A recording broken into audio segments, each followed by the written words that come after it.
on y est. Bonjour à toutes, bonjour à tous. Merci d'être venus si nombreux à ce webinaire Atteignez la liberté financière, et pas des moindres. Ce n'est pas un sujet facile. On va passer 3 quarts d'heure, 1 heure ensemble. Et puis, eh bien, vous allez avoir un format, maintenant que le son est rétabli, à la sauce Net Investissement. Donc, vous allez voir un webinaire un petit peu différent de ce que peut-être vous avez eu l'habitude de voir par ailleurs. D'abord, merci que vous êtes inscrits si nombreux, parce qu'on avait réservé une salle pour ce webinaire de 250 places maximum, et on a eu plus de 400 demandes, donc on est sold out, comme on dit dans le théâtre, donc toutes les places ont été prises. Promis juré, pour la prochaine, j'ai déjà pré-réservé le Stade de France, donc on pourra monter à 60 000 personnes sans problème. En attendant, on va attaquer ce webinaire. J'ai la chance d'être accompagné d'une équipe formidable à la régie. Donc j'ai d'abord la dynamique et chaleureuse Gaëlle, qui sera votre intermédiaire dans l'environnement que vous avez là sur votre écran. Donc vous avez un outil de chat et un outil pour poser des questions. C'est Gaëlle qui est derrière l'écran pour interagir avec vous. Donc n'hésitez surtout pas à poser vos questions, parce qu'un bon webinaire finalement, c'est pas moi qui vous parle pendant 1 heure. On va interagir, ça reste complètement de l'ADN de Net Investissement. On a travaillé, j'ai plein de petites pages de notes pour être sûr de ne rien oublier. Et puis j'ai également Jimmy qui est avec moi, qui a supervisé. J'ai des caméras de partout, des spots, des micros. Quand ils marchent, maintenant en plus ils marchent, c'est formidable. On est retransmis dans 17 pays, 23 langues. Bonjour à nos amis japonais et australiens. Trêve de plaisanterie, on attaque ce webinaire tout de suite avec donc le sujet de comment on fait pour atteindre la liberté financière.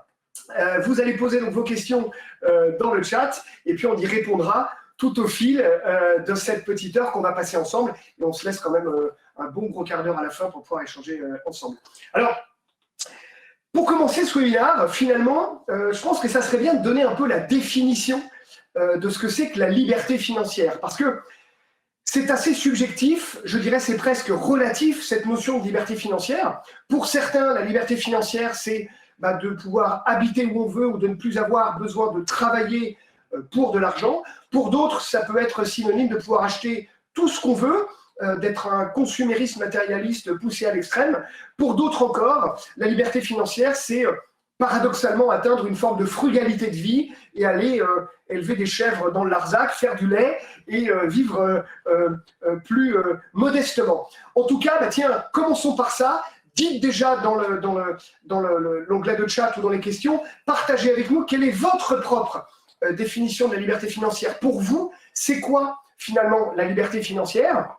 Un petit peu plus tard, tout à l'heure, on verra, est-ce que pour atteindre la liberté financière, vous avez besoin de 1 000, 2 000, 5 000, 10 000, 100 000 euros par mois.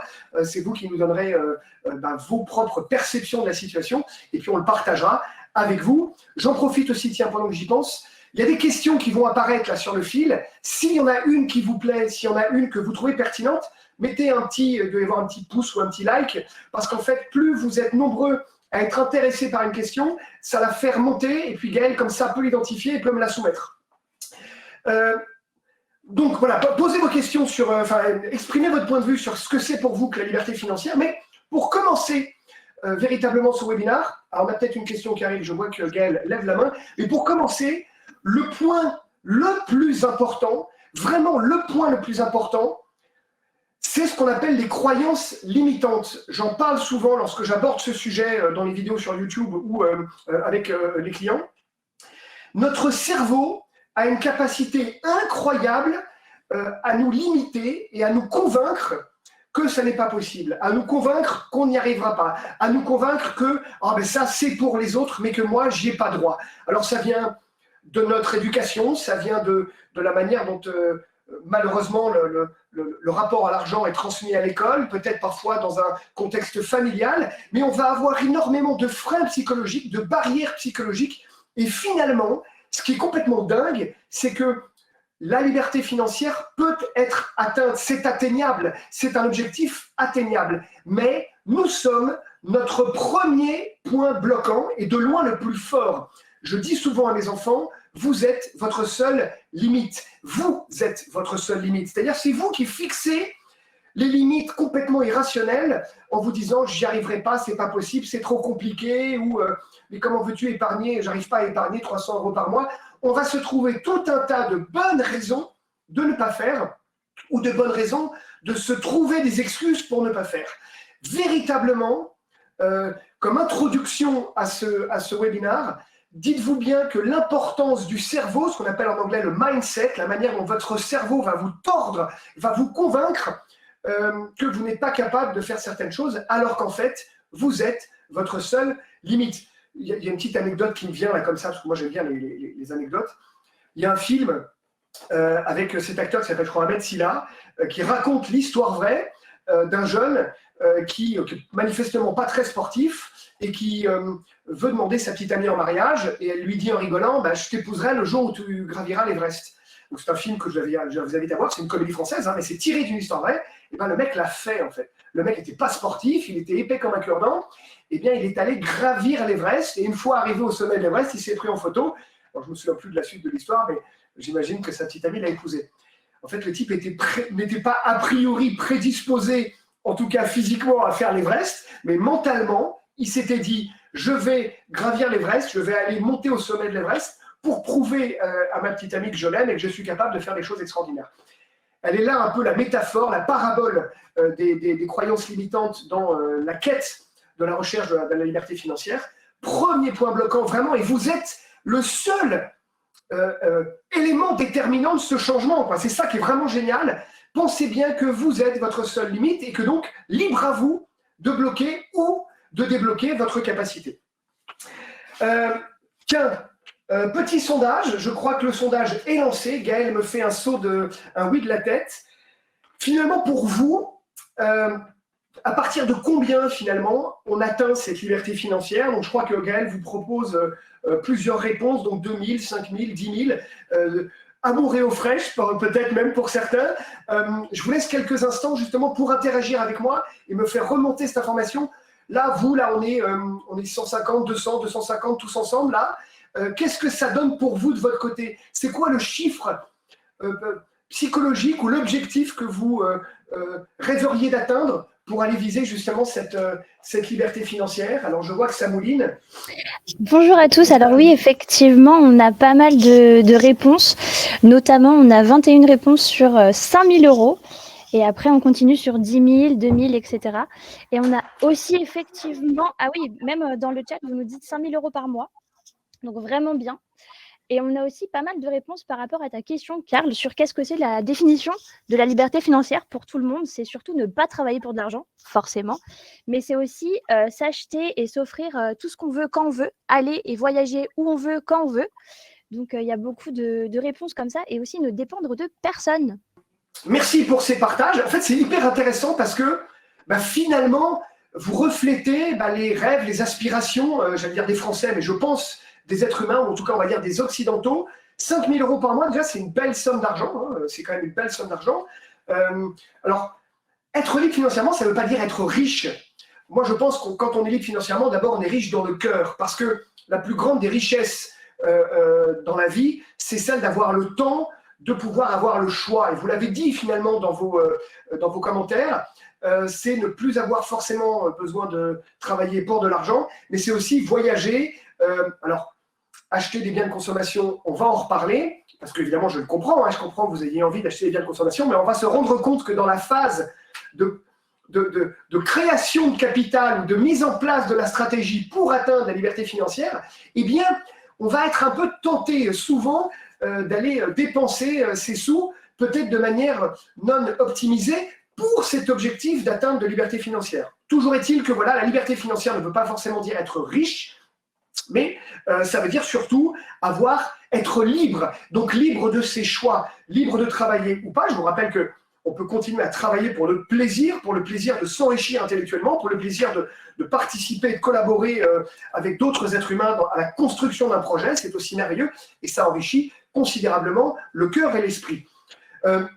Tiens, pendant que j'y pense, si ce n'est pas déjà fait, je vous invite à vous abonner à la newsletter de Net Investissement, à vous abonner aussi à la chaîne YouTube de Net Investissement, parce qu'on y partage avec vous des centaines et des centaines de vidéos, de guides, de contenus qui traitent de tout ce qui touche à la gestion de votre patrimoine. Donc, Évidemment, hein, cet objectif de quête d'atteinte de liberté financière en fait partie. C'est quelle est la meilleure assurance vie, comment bien préparer sa retraite, comment transmettre à ses enfants, comment investir intelligemment dans l'immobilier. Les grandes thématiques, les grandes composantes des éléments nécessaires pour atteindre aussi la liberté financière, vous les trouvez gratuitement sur le site de Net Investissement. N'hésitez pas à vous inscrire, à vous abonner à la news et à notamment nos vidéos YouTube pour être en permanence comme ça informé.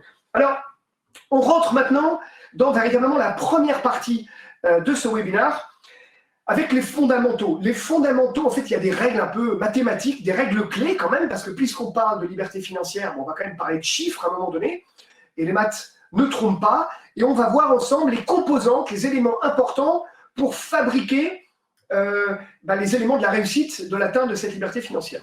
Premier élément, contrairement à ce qu'on pourrait penser, le premier critère le plus important, c'est le critère du temps. Le temps est ton ami. Le temps est ton ami parce que plus vous avez de temps devant vous, moins l'effort sera grand parce que le temps a un effet multiplicateur. En finance, on parle des intérêts composés. Pour faire très simple, vous épargnez, en fait, vous mettez de l'argent de côté, et cette somme grossit, mais plus le temps est long, plus la croissance est exponentielle. On n'a pas une courbe linéaire comme ça, on a une courbe qui est plutôt exponentielle.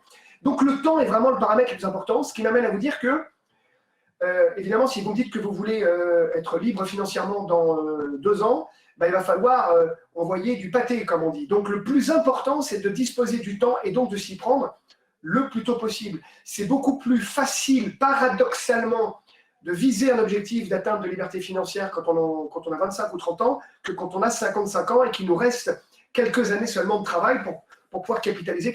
Donc, premier élément, le paramètre du temps. Deuxième élément, évidemment, c'est quand même votre capacité d'épargne, c'est-à-dire combien vous pouvez épargner tous les mois. On verra dans la deuxième partie du webinaire comment on optimise ses placements, en gros, comment on investit intelligemment cette épargne. Mais déjà, deuxième critère important, votre capacité d'épargne. Selon que vous avez la capacité d'épargner 50 € par mois ou 500 € par mois, évidemment, notre marge de manœuvre ne sera pas la même. J'y viendrai juste après. Vous allez voir qu'on va pouvoir aller grappiller justement tout un tas de petites dépenses dont vous ne vous rendez pas forcément compte, qui misent les unes avec les autres, nous permettent d'aller chercher un peu d'épargne. Donc, deuxième élément, capacité d'effort d'épargne. Et troisième élément, qui sont les paramètres qu'on définit ou qu'on maîtrise, donc le paramètre du temps, la capacité d'épargne, et il y a la rente, le montant qu'on souhaiterait avoir pour atteindre cette liberté financière. Donc, tout à l'heure, quand je vous posais la question dans le sondage, on avait, les chiffres variaient, mais il y avait plutôt une majorité de 5 000 € par exemple. Voilà, je me dis, tiens, je me donne 15 000 €, je me donne 15 ans pour atteindre une rente, une liberté financière avec 5 000 € par mois, et je dispose de X centaines d'euros de capacité d'épargne. Qu'est-ce qu'il va falloir que je mette en place et combien cela va devoir me rapporter pour atteindre cet objectif? Donc les trois composantes, le temps, la capacité d'épargne et le montant de la rente que vous voulez. Quand on a ces trois éléments-là, eh bien, on a une inconnue qu'on va pouvoir paramétrer, c'est le rendement, évidemment, de son argent. Selon que, par exemple, je vais vous prendre un exemple très, très, très clair pour que vous compreniez. Je me dis, je me donne 15 ans pour atteindre une rente de 2 000 € par mois. Dans 15 ans, j'aimerais avoir une rente de 2 000 € par mois, et pour ça, je dispose d'une capacité d'épargne de 300 € par mois. 15 ans, 300 € par mois de capacité d'épargne et un objectif d'avoir une rente de 2 000 €. Eh bien, si je pars du principe que je vais faire travailler ces 300 € par mois, par exemple, à 5 % de rendement, eh bien, il faudra à ce moment-là générer un capital de 460 000 € dans 15 ans, donc 300 € par mois à 5 % pendant 15 ans, ça fait 460 000 €, et ces 460 000 € placés à 5 % me permettent de dégager ma rente de 2 000 € par mois. C'est QFD. Alors évidemment, on en reparlera dans la deuxième partie, plus votre gourmandise sera importante ou plus le temps sera plus ou moins long, plus je pourrai moduler justement ce pourcentage de rentabilité. Si je place mon argent à 2%, si je place mon argent à 10%, évidemment, eh bien, mon effet de levier, ma capacité de croissance, si je peux dire, n'est pas la même. Ce qui m'amène à un autre point qui est très important sur la notion de maîtriser vos chiffres. Maîtriser vos chiffres, ça veut dire qu'on est quand même là dans un objectif, quasiment un objectif de vie, un objectif fondamental, un objectif essentiel qui est l'atteinte d'une liberté financière, je me donne une échéance, et je vais donc me donner les moyens. Mais pour ça, c'est comme le sport, hein, c'est comme si on veut maigrir ou si on veut arrêter de fumer, eh ben, il faut s'imposer une certaine gymnastique, une certaine rigueur. Et pour ça, il faut maîtriser vos chiffres. Alors, elle est où? Voilà. Maîtrisez vos chiffres. Vous avez sur l'Apple Store ou le Google Play Store sur votre téléphone, vous avez des dizaines de calculatrices financières que vous pouvez télécharger gratuitement, qui sont des calculatrices qui vous permettent de mettre le paramètre du temps, votre capacité d'effort d'épargne, le rendement moyen de votre épargne, et ça vous donne le capital que vous avez à terme. En fait, c'est un outil financier qui vous permet de jouer avec vos chiffres et justement de savoir ce qu'il faut que vous mettiez en place pour atteindre votre liberté financière. Donc, télécharger une calculatrice financière. Par exemple, j'avais noté, elle est où? Voilà, Easy Interest. J'avais noté Easy Interest, mais il y en a plein d'autres hein, sur vos smartphones. Évidemment, Excel, hein, pour celles et ceux parmi vous qui sont à l'aise avec Excel. Eh ben, vous mettez ça dans votre tableur hein, et ça vous tire vos traits. Attention, attention. Moi, je ne suis pas très fort en Excel, donc j'utilise plutôt les calculatrices financières, mais attention à bien prendre en considération dans vos tableaux Excel la notion des intérêts composés. C'est-à-dire, c'est quoi les intérêts composés? Pour faire simple, vous placez 100 000 euros. Je sais, c'est un gros chiffre, mais c'est pour avoir une base 100. Vous placez 100 000 euros à 4%. À la fin de l'année, vos 100 000 euros à 4% ont généré 4 000. Hein, 4% de 100 000, ça fait 4 000. Donc ces 4 000 viennent se rajouter aux 100 000. Et l'année suivante, c'est non plus 100 000 qui travaillent à 4%, mais c'est 104 000 qui travaillent à 4%. Et vous avez comme ça un effet de levier qui fait que chaque année, les intérêts générés à l'année N sont rajoutés au capital à l'année N plus 1. Et vous avez un effet exponentiel. Donc pensez à bien maîtriser vos chiffres. Et surtout, j'en parlais tout à l'heure. Alors moi, je ne suis pas là du tout pour vous juger, hein, absolument pas. Mais je suis là pour vous ouvrir les yeux sur parfois les choses qu'on n'a pas envie de voir. On va dire ça comme ça.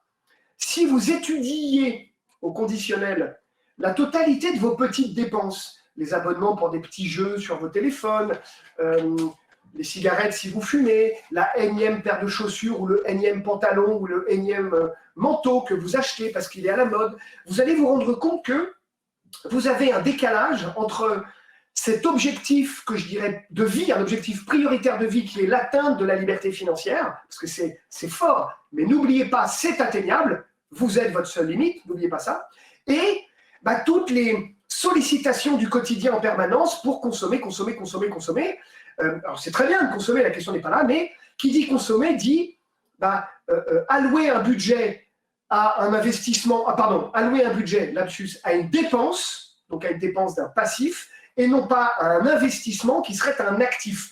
Je plante ma petite graine aujourd'hui, qui demain, en plus je suis entouré de petites plantes, qui demain me donnera un arbre qui générera des fruits et que je pourrai manger toute l'année. C'est ça la différence. Donc, dans votre chemin de vie qui vous mène à l'objectif, à la quête de l'objectif de la liberté financière, dites-vous bien que vous devez arbitrer vos choix. D'accord ? Arbitrer vos choix, c'est faire des choix pour construire un capital qui durablement vous générera une rente. Mais si vous le consommez tous les jours ou tous les mois avec quelques futilités ou quelques dépenses sanctuaires, comme on dit en comptabilité, eh bien à ce moment-là, vous vous écartez un peu de votre chemin. Et je vois qu'on a des questions. Alors oui, on a deux questions, notamment une question de Flo qui nous dit « Quid de l'inflation » par rapport à ce que tu viens de dire.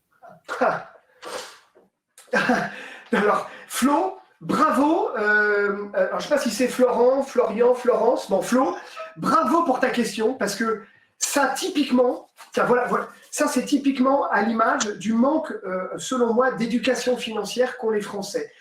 Quand on fait un placement, on ne prenait pas jusqu'à présent, parce que l'inflation était assez faible jusqu'à dernièrement, on ne prenait pas en considération l'inflation. Je vais vous l'expliquer simplement. Aujourd'hui, en Europe, on a une inflation qui va être entre 4 et 6% en vrai.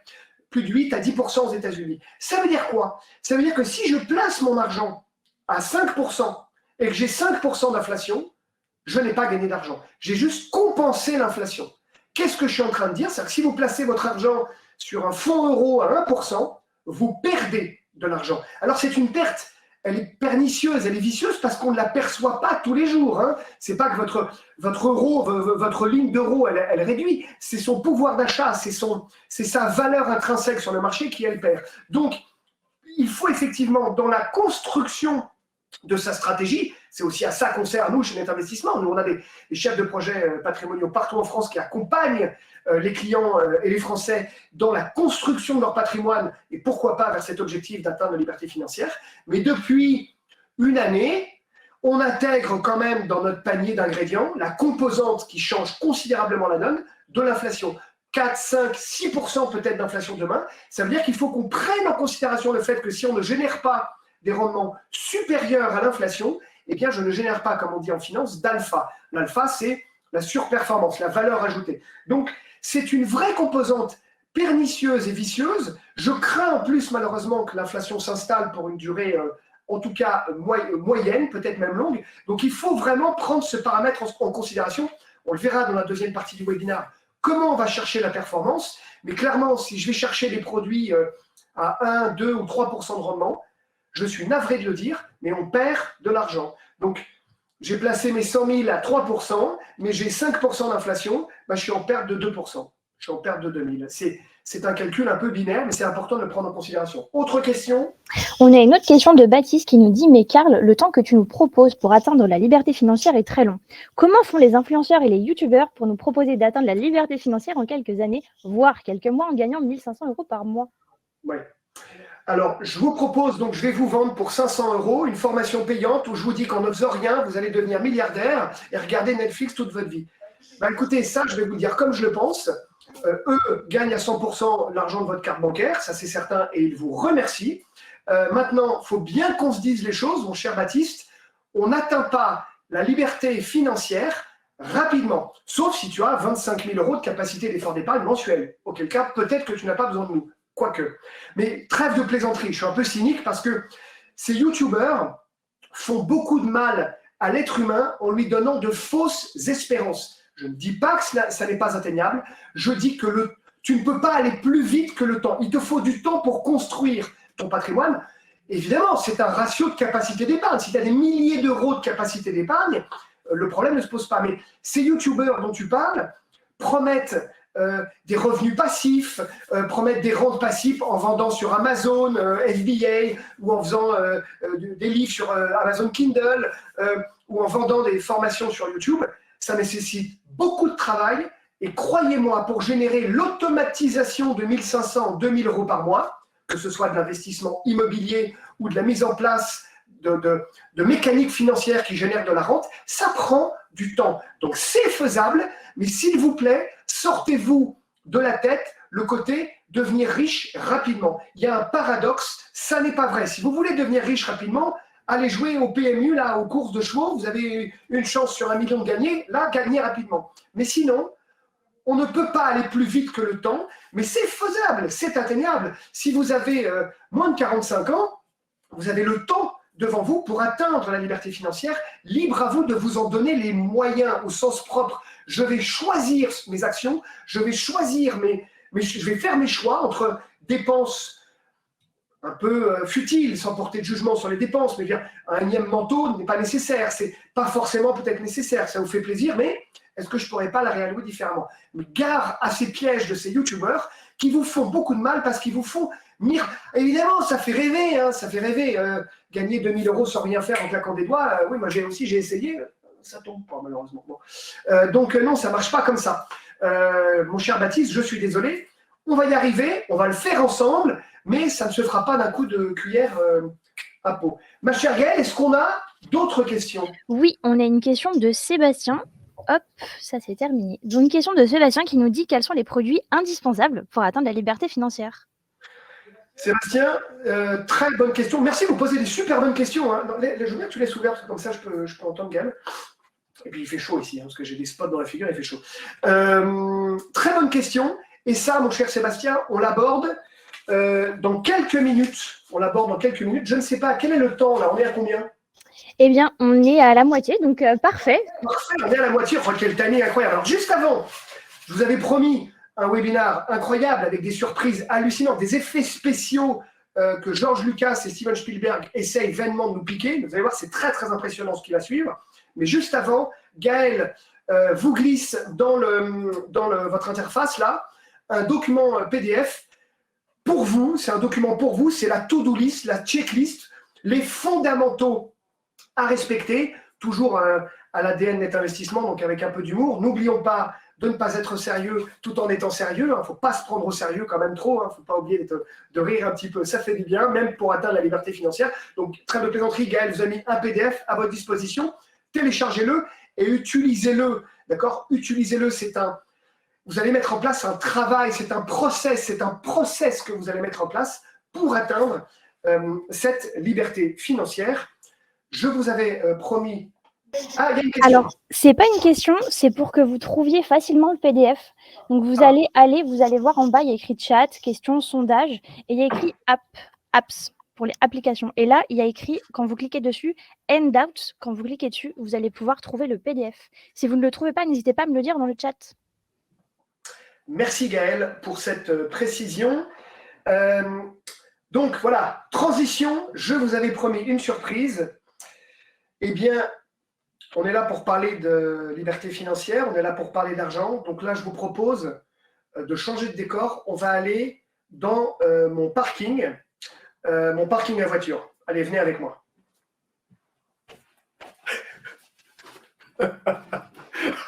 J'ai le retour. Alors, quand on est vraiment au max et qu'on a atteint la liberté financière, attends, c'est où? C'est là. Voilà. On n'a pas une, mais on a 2 Lamborghini roses. Parce que j'ai une Lamborghini rose pour le lundi et une Lamborghini rose pour le mardi.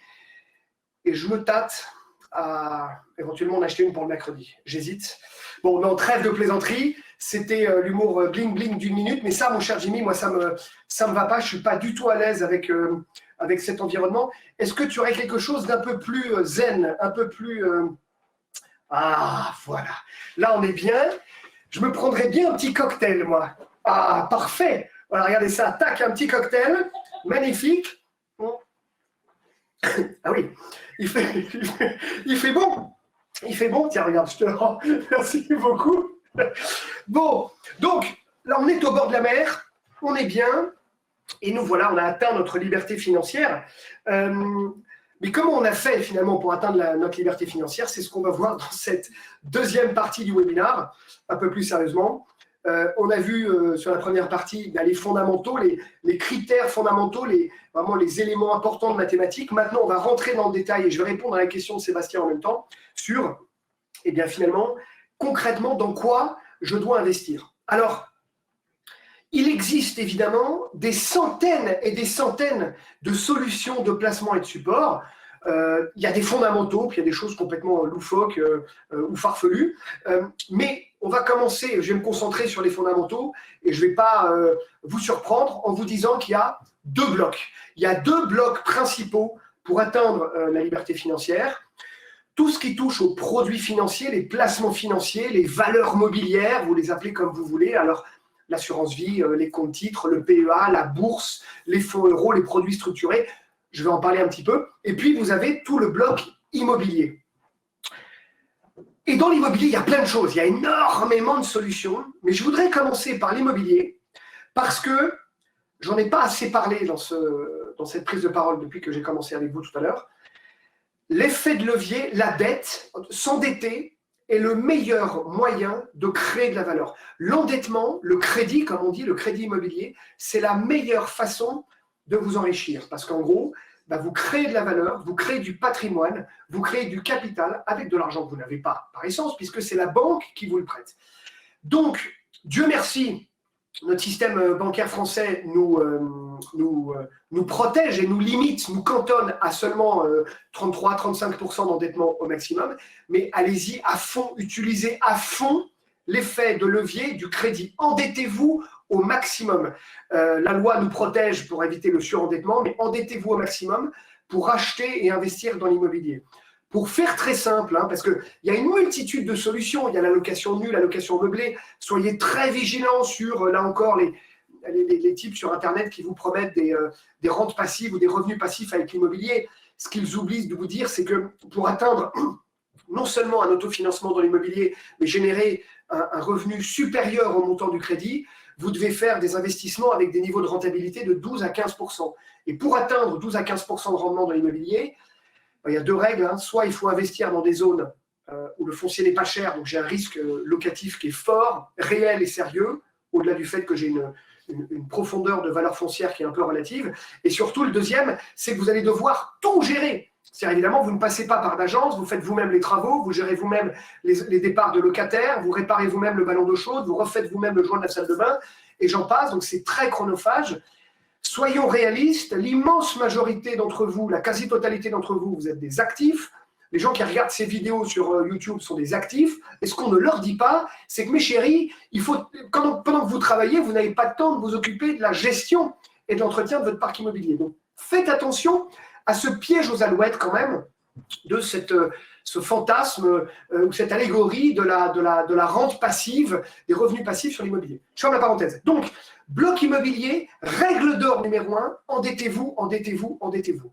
Règle d'or numéro 2, n'omettez pas, s'il vous plaît, que un investissement immobilier, donc on va le calibrer, on va le construire avec l'échéance que vous visez de cette atteinte de liberté financière, dans 10 ans, dans 15 ans, dans 20 ans. Vous vous êtes fixé cet objectif dans le temps. On va calibrer le prêt en fonction de ça. Et quand on monte des opérations immobilières pour nos clients, quelle que soit la typologie de produit, on le fait avec un maître mot, un critère fondamental, c'est de maîtriser les aléas. Maîtriser les aléas. Ça ne veut pas dire qu'il n'y en aura pas, parce que bien crédule celui qui pense qu'il maîtrisera la totalité pendant 10 ans. En revanche, c'est maîtriser les aléas, c'est-à-dire les prévoir, les encadrer, les contrôler. Et s'il y a des surprises, elles ont été déjà prévues ou anticipées au départ. Il n'y a rien de pire. Je pense à toutes celles et ceux qui avaient fait, avec beaucoup de gargarisme en 2020 ou en 2019, qui avaient du Airbnb. Ouais, c'est super, super. Et puis en 2020, le Airbnb, ça a rapporté 0. Le problème du Airbnb qui rapporte 0 pendant 1 an et demi, c'est que moi, j'ai un crédit qui court pendant ce temps-là. Ça, dans la gestion de patrimoine, on met un énorme point d'interrogation, ça s'appelle un aléa. Et l'aléa, il peut vous mettre dans l'apanade, il peut vous mettre en difficulté. Or, le plus important, quand vous fabriquez une stratégie de gestion patrimoniale, c'est ce qu'on fait avec nos clients, quand on fabrique une stratégie de gestion patrimoniale, on le fait en maîtrisant un maximum ces aléas. On les réduit et on les contrôle, d'accord? Pour essayer de les maîtriser, pour éviter complètement une perte de contrôle, comme ça a pu arriver pour les tristes propriétaires d'Airbnb en 2020, et même encore, à mon avis, en 2021, qui ont eu 0 occupant. Donc, l'immobilier, utilisez un maximum l'effet de levier du crédit. Et les produits financiers, alors, je n'ai pas beaucoup de temps dans ce webinaire, donc je ne vais pas rentrer dans le détail, mais je vous invite là encore à une réflexion. Vous vous souvenez, au tout début, je vous parlais des croyances limitantes et du fait de reprogrammer un peu votre cerveau. Risque ne veut pas dire accident. D'accord? Quand vous traversez la rue, vous prenez un risque. Quand vous descendez une piste rouge à ski, vous prenez un risque. Quand vous mangez un fast-food, vous prenez un risque. Le risque d'une crise cardiaque. Bon, vivre, comme disait Sacha Guitry, vivre tue. C'est-à-dire que, par essence, les choses qu'on fait impliquent des risques. Le risque en soi n'est pas grave. C'est est-ce qu'on le connaît et est-ce qu'on peut le contrôler, est-ce qu'on peut l'encadrer? Or, notre valeur ajoutée chez Net Investissement, dans la gestion de patrimoine, c'est comment on va chercher des produits à valeur ajoutée, comment on va construire une stratégie patrimoniale avec des produits qui génèrent plus que du fonds euro à 1%, tout en contrôlant le risque. Alors oui, quand j'achète des actions Amazon, Tesla, Pfizer ou LVMH, je prends un risque ou pas. Voilà. Je prends un risque que plus personne n'achète plus rien sur Amazon. Je prends un risque que plus jamais personne n'achète de sac à main Vuitton. Je prends un risque que plus jamais personne n'achète de l'essence. Vous avez compris l'ironie de ce que je dis, c'est que une bonne constitution patrimoniale dépend de votre profil d'investisseur, dépend de votre capacité à accepter le risque, mais il est de notre devoir, des professionnels du conseil en gestion de patrimoine, que de vous éduquer à vous faire prendre conscience que risque ne veut pas forcément dire accident et qu'une bonne construction financière, parce qu'elle est un élément important dans la diversification pour atteindre cette liberté financière, une bonne allocation financière est une allocation financière qui prend en compte votre appétence ou vos inquiétudes, les opportunités de marché, notre devoir de conseil et l'objectif qu'on doit atteindre. Si votre objectif, c'est d'avoir 2, 3, 4, 5 000 euros de rente, il va falloir qu'on s'en donne les moyens et donc accepter à un moment donné qu'on mette un peu de risque. Il y a une multitude de solutions. Je pense aux fameux produits structurés, qui sont des produits qu'on loge généralement dans les assurances vie, qui nous permettent de maîtriser, de contrôler notre risque dans une certaine limite. Donc, on a ce qu'on appelle des barrières de protection, moins 50, moins 60, moins 70, moins 90% même. On peut vraiment protéger notre capital, mais avec des rentabilités à 6, 7, 8, 9%. On fabrique ces produits structurés complètement sur mesure pour nos clients. Et quand on met tout ça en place, bah c'est comme un pâtissier qui met les ingrédients dans son saladier et qui tourne tout ça pour en faire un beau gâteau. Eh bien, c'est l'harmonie des ingrédients qui vont faire un bon gâteau. Eh bien, c'est notre compétence que de fabriquer un gâteau pour vous permettre d'atteindre la liberté financière. Et évidemment, selon que vous commencez à préparer cette liberté à 25 ans, ou à 35, ou à 45, ou à 55, vos étapes de vie ne sont pas les mêmes. Quand on a 25 ans, qu'on n'est pas marié, qu'on n'a pas d'enfant, qu'on est très libre au sens propre d'ailleurs, eh bien, on peut se permettre de prendre beaucoup plus de risques que quand on a 45 ans et qu'on est marié, qu'on a des enfants, qu'on a un crédit sur la maison, etc. On a un devoir un peu de raisonnabilité. Et puis, quand on s'approche de la retraite, nous, c'est ce qu'on fait, on va consolider les positions de nos clients pour sécuriser au maximum. J'ai ouvert des assurances vie pour mes enfants. Moi, j'ai deux garçons qui ont eu 9 et 10 ans. Ils sont 100% en action. Il n'y a rien de sécurisé sur leur assurance vie, c'est 100% action. Bon, ils ont fait 40% de performance en 2 ans, c'est pas mal. Je ne sais pas quel est leur gestionnaire, bravo à lui. Mais trêve de plaisanterie, évidemment, quand on est jeune et qu'on a le temps, ils sont jeunes, ils ont le temps devant eux. Donc, je vais chercher un maximum de performance et de rentabilité. Et quand bien même j'aurai un retournement de marché, le paramètre temporel jouant en leur faveur, eh ben, ça nous laissera le temps de nous refaire, comme on dirait.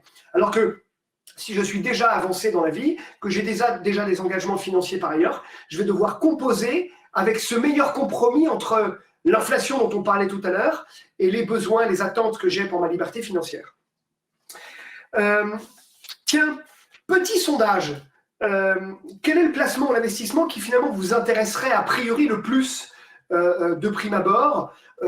L'immobilier, la pierre-papier SCPI, plutôt la bourse, les produits financiers, les crypto-monnaies, les vaches laitières, les forêts en Amazonie, les métaux précieux, que sais-je. Partagez avec nous, exprimez-nous votre appétence pour les grandes familles de produits. Vous pouvez répondre à tout ça dans l'interface du webinar. Qu'est-ce que ça nous donne, ma chère Gaëlle, sur les questions, enfin les perceptions de nos amis sur les produits importants pour atteindre justement cette liberté financière? Qu'est-ce que ça nous dit? Alors pour l'instant, on a une majorité qui souhaite plutôt investir en SCPI. Et dans le chat, on nous parle aussi de SCPI, mais on nous parle aussi de bourse, de PEA, de démembrement. Voilà, plutôt d'immobilier locatif, tiens d'ailleurs, pour Sarah. Donc plutôt des choses différentes. Alors, immobilier locatif ou SCPI, clairement, la SCPI, c'est le produit qui est vraiment fait pour générer de la rente. C'est-à-dire, c'est vraiment la conception même des SCPI. Donc, c'est la pierre-papier, hein, c'est de l'immobilier mutualisé pour faire très, très court. Vous en parlerez avec votre conseiller financier préféré. Mais en gros, c'est réduire, tiens, je vous parlais des aléas, c'est réduire au maximum tous les aléas pour assurer un maximum de stabilité. Alors, c'est de l'immobilier, donc ce n'est pas garanti, hein, comme votre résidence principale n'est pas garantie, mais ça va nous, j'allais dire nous assurer, je retire mon mot, parce que ça, on ne peut pas le garantir, mais ça fait 40 ans que ça marche, hein, cela dit. Bon, mais 4 à 5% de rendement, et puis ça tombe tous les mois. Donc, si, pendant ma phase de création de capital, j'ai constitué du capital, donc j'ai créé de la valeur, cette valeur, au moment où je veux me mettre en mode liberté financière, ben, je vais pouvoir convertir mon capital en SCPI, par exemple, et ça va me générer des revenus complémentaires tous les trimestres, parce que les SCPI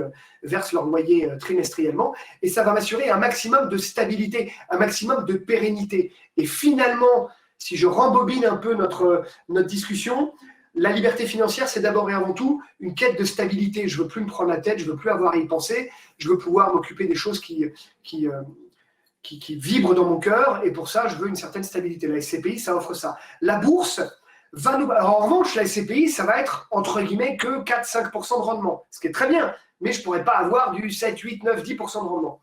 Le démembrement est également une mécanique, alors je ne veux pas expliquer ici ce que c'est que le démembrement, mais c'est un des outils de patrimoniaux qu'on a à notre disposition pour constituer un patrimoine à terme. En gros, j'achète un bien immobilier avec une décote pendant un laps de temps déterminé, en contrepartie de quoi? De cette décote, je ne bénéficierai pas de revenus. Donc, en gros, ce que je ne touche pas en revenus, je l'ai en décote. Et au bout d'un laps de temps, par exemple de 8, 10 ou 15 ans, automatiquement, le bien est ce qu'on appelle remembré. Et je récupère à ce moment-là d'éventuels loyers qui vont avec. La bourse, évidemment, n'oubliez pas, n'ayez pas peur de la bourse. Et n'oubliez pas que la bourse ou les produits financiers, type action notamment, sont des éléments fondamentaux dans notre construction, dans notre diversification patrimoniale pour aller chercher du rendement. En moyenne, que ça vous plaise ou non, je suis désolé, depuis 20 ans, en moyenne, le CAC 40, c'est 8,5% de rendement chaque année en moyenne. 8,5% en moyenne. Alors, il y a des années à 20, des années à moins 10, mais en moyenne, c'est 8,5% par an. Et on me dit que nous arrivons doucement mais sûrement à la fin de ce premier bloc de webinaire, et donc je vais pouvoir répondre à l'ensemble de vos questions. De toute façon, j'arrivais à peu près à la fin, j'avais une petite conclusion que j'avais gardée pour la fin, mais voilà, donc pour terminer sur cette partie-là, évidemment, le meilleur conseil que je puisse vous donner, c'est de ne pas faire seul, parce que c'est un métier. Moi, je fais appel à des spécialistes quand j'ai besoin d'un électricien, d'un plombier, d'un peintre ou d'un garagiste. Je fais appel à eux parce que je n'ai pas ces compétences-là et je n'ai pas envie de faire n'importe quoi. Je ne saurais trop vous conseiller que de bien vous faire accompagner. Contrairement à une idée reçue, tiens, non, ça ne coûte pas plus cher de bien se faire accompagner. Au contraire, c'est comme un bon médecin. Si vous passez par un bon médecin, normalement, il va vous soigner. Eh bien, un bon conseiller en gestion de patrimoine, c'est quelqu'un qui va vous apporter les bonnes solutions qui correspondent à votre situation.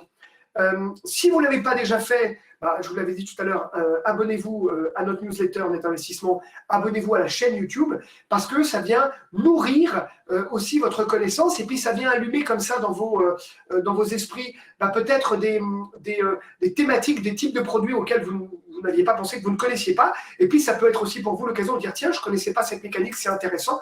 On a notamment sur YouTube ce qu'on appelle la Net Academy, il y a 60 vidéos qui sont à votre disposition, c'est des petits formats de 2-3 minutes, très pratico-pratiques, pour vous donner des petits tips comme ça.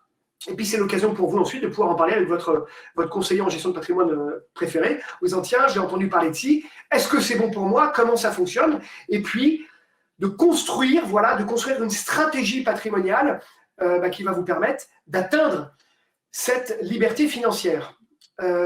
Il me faudra un peu de crème solaire parce que je vois qu'il fait très beau, donc je vais me oindre un petit peu de crème solaire pendant que Gaël me donne les questions qui arrivent. On a une autre question de Virginie qui nous demande: les SCPI sont-elles supérieures à l'inflation? Les SCPI couvrent l'inflation pour le moment, c'est-à-dire que le rendement, alors il y a des SCPI qui vont jusqu'à 6% de rendement, mais on va avoir une inflation en France de l'ordre de 4 à 5%.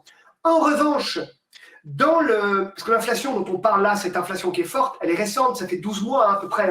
On a eu pendant des années 1,5 d'inflation par an, donc l'inflation était très faible. Et là, depuis un an, alors avec la guerre en Ukraine ne fait qu'accélérer ça, mais avec notamment la pénurie de matières premières, on a une montée des prix et donc de l'inflation. Forcément, l'inflation, c'est la montée des prix. Donc, dans les coefficients de calcul de pondération des loyers des SCPI, vous avez un paramètre qui prend en considération l'inflation. Donc, on va s'attendre, là, dans les 12, 24, 36 prochains mois, à forcément une correction.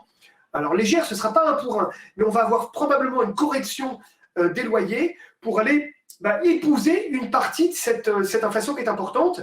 Donc, pour le moment, l'avantage du SCPI, c'est qu'il couvre l'inflation. Autre avantage, c'est que pour l'instant, les prix de l'immobilier continuent de monter. Ce n'est pas prêt de s'arrêter, je peux vous le dire. L'immobilier n'a pas fini de s'arrêter pour tout un tas de raisons. Pénurie de matières premières, normes énergie-climat, enfin les normes thermiques et énergétiques. Tout ça porte l'immobilier. N'oubliez pas que votre SCPI, c'est le double effet qui se coule. Vous avez les loyers, les rentes, mais vous avez aussi la revalorisation capitalistique de vos parts. Si vous avez 30 000 ou 40 000 ou 50 000 euros de parts, elles prennent de la valeur. Et elles, pour le coup, elles sont quand même beaucoup plus directement liées à l'inflation. C'est-à-dire que l'impact de l'évolution du prix de la part est directement lié à l'évolution du prix de l'immobilier, qui lui aussi est impacté par l'inflation. Donc, j'ai un double effet. J'ai une légère correction à venir sur mes loyers et une pondération significative sur le coût même de mes parts de SCPI.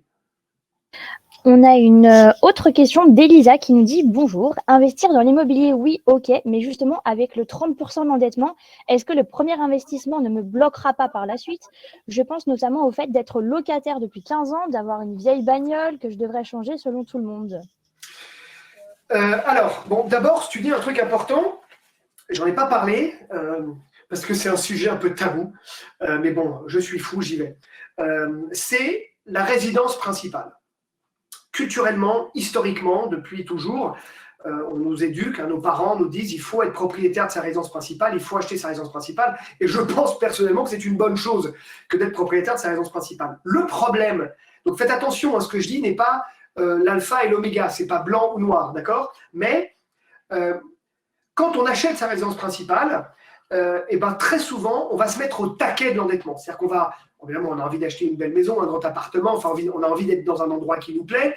Donc, on va, vu que les prix de l'immobilier sont importants, on va chercher le maximum de notre endettement. Et une fois que j'ai acheté ma résidence principale, je suis bloqué, je ne peux pas aller plus loin, j'ai plus de marge de manœuvre en termes de capacité d'endettement, et vous supportez la totalité du coût du crédit. D'accord?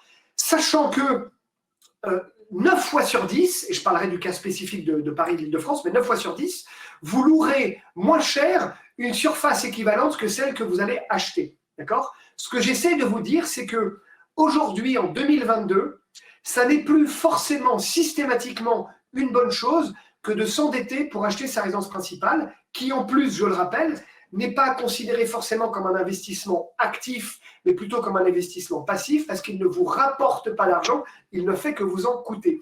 Or, si vous louiez votre résidence principale, c'était un loyer, et qu'en parallèle, vous gardiez toute votre capacité d'endettement pour acheter 1 ou 2 appartements, par exemple, dont 80% du crédit est remboursé par le loyer que vous percevez, vous me suivez, hein, j'ai n'importe quoi, j'ai un crédit de 1000 euros, j'ai un loyer que verse un locataire de 800, ben j'ai un delta de 200. Alors c'est très grossier mon calcul parce qu'il faut prendre en considération les intérêts, enfin les impôts, les charges, etc. Mais grosso modo, je ne supporte pas la totalité de mon crédit, mais uniquement une petite partie. Et donc j'ai ce fameux effet de levier dont je vous parlais tout à l'heure. Alors, il y a tout un tas de villes en France, tout un tas de zones en France. Là, on est à Bordeaux ici.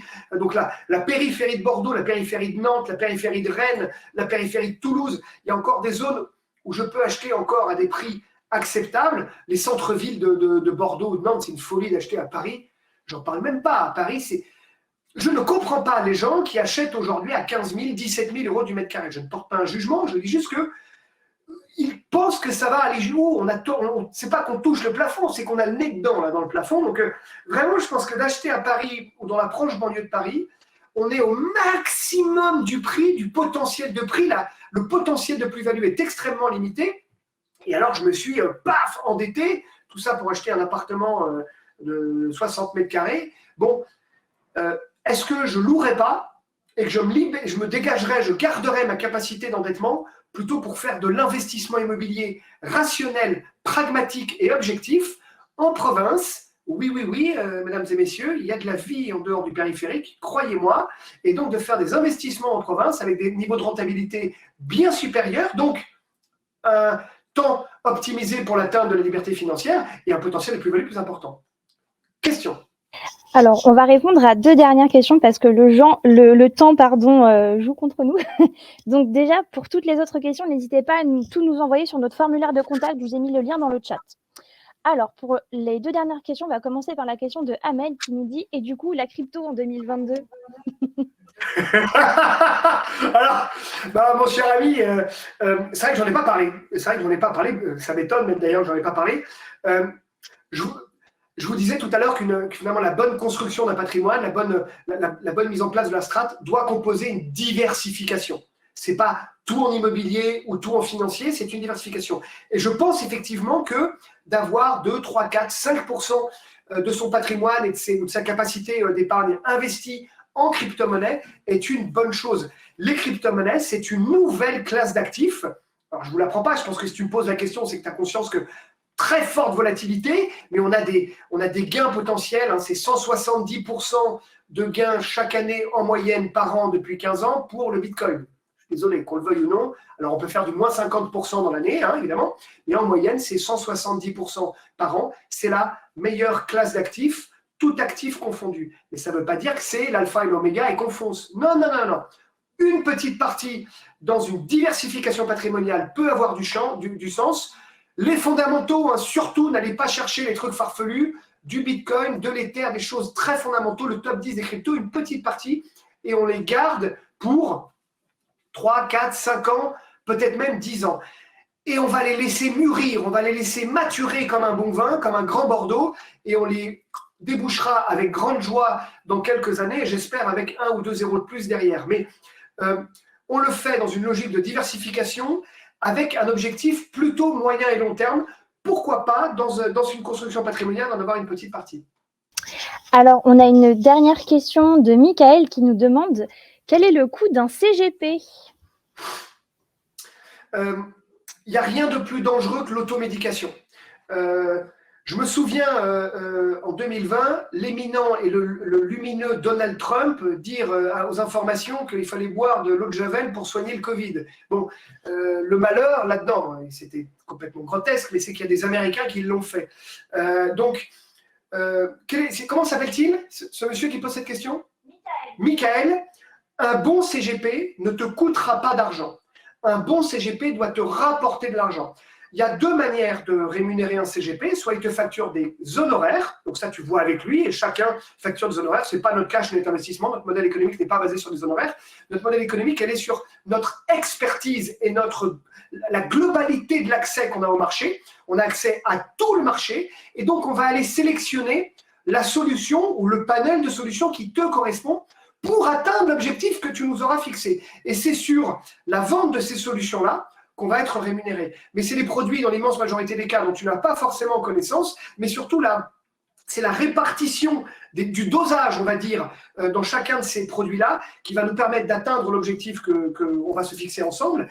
Et le but, c'est que ça te fasse gagner de l'argent. Et nous, qui sommes là depuis 15 ans, et on a des milliers de clients et des net investisseurs heureux et qui l'expriment, c'est parce qu'ils n'ont pas le temps, ils n'ont pas la compétence, ils n'ont pas la connaissance.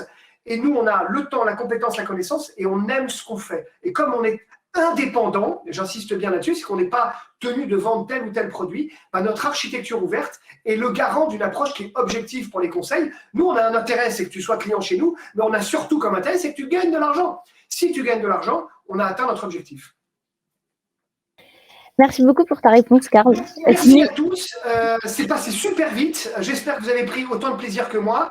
Maintenant, je vais aller me baigner parce que vraiment, définitivement, cette mer, elle est magnifique. Je vous souhaite une bonne fin de journée, une bonne semaine. Je vous dis à très bientôt sur netinvestissement.fr. Suivez-nous sur LinkedIn, suivez-nous sur Twitter, mettez des commentaires sur YouTube. À très bientôt. Portez-vous bien. Ciao.